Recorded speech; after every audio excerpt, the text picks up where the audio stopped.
Have you ever noticed that some people can't walk past a problem without trying to fix it?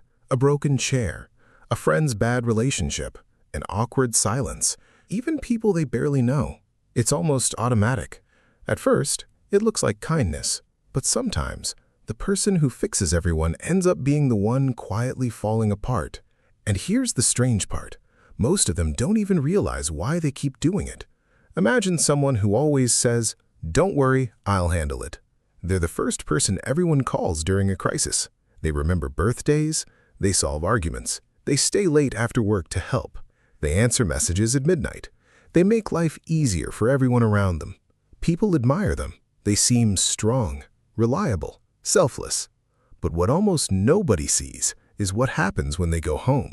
Because while everyone else finally gets to rest, their mind is still working. Did I say the right thing? Could I have helped more? What if they're upset because of me? Their brain never really clocks out. And that constant need to fix things usually didn't start yesterday. It often started years ago. Maybe they grew up in a house where peace never lasted. Arguments could appear out of nowhere. One wrong sentence could change everyone's mood. As a child, they slowly learned something. If I keep everyone happy, maybe everything will be okay. So they became the peacemaker, the responsible one, the child who grew up too early. And here's what's fascinating. That survival strategy doesn't disappear when childhood ends. It simply changes its clothes. Now they're fixing coworkers, partners, friends, even complete strangers online. Because somewhere deep inside, solving other people's problems feels safe. It gives them a sense of control. Think about it. Life is unpredictable. People leave, plans fail, bad things happen. But if you can fix something, even something small, for a few moments it feels like the world makes sense again. That's why some people get uncomfortable when everything is actually fine. No crisis, no emergency, no one needing help. Silence. Instead of enjoying the peace, they start looking for another problem. Not because they enjoy suffering, because chaos feels familiar.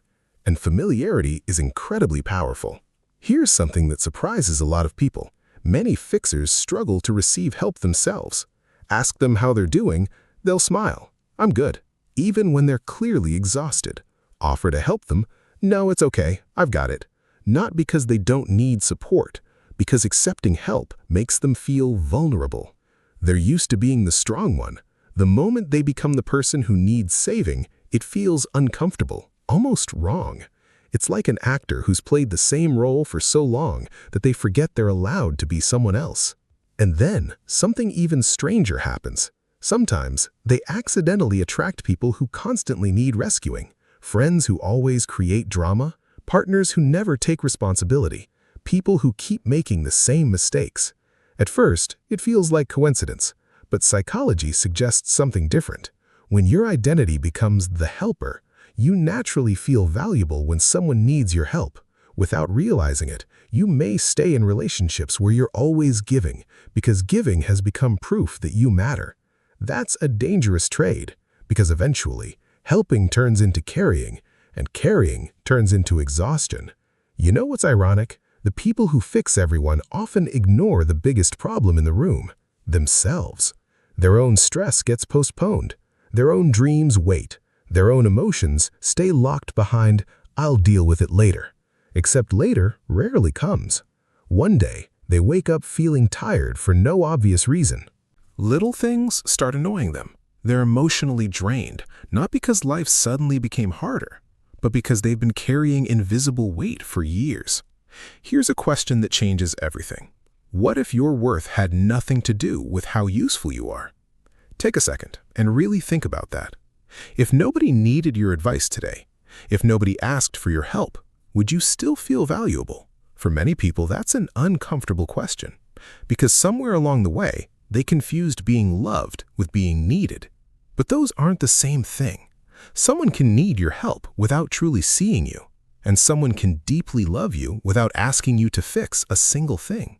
Real relationships don't require constant rescue missions. They allow both people to breathe. Sometimes the healthiest thing you can do is absolutely nothing.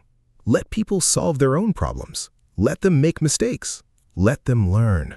Because rescuing someone from every struggle can accidentally steal the lesson that struggle was meant to teach.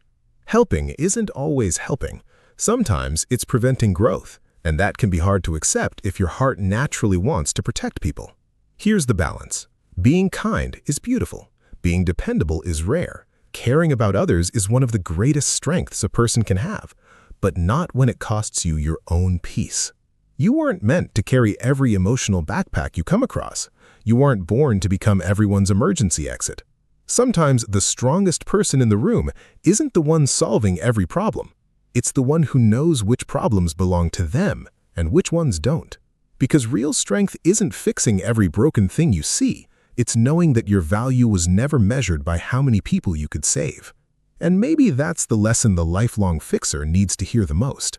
You don't have to earn your place in someone's life by constantly repairing theirs. Sometimes the greatest act of healing is finally putting down the toolbox you never realized you were carrying.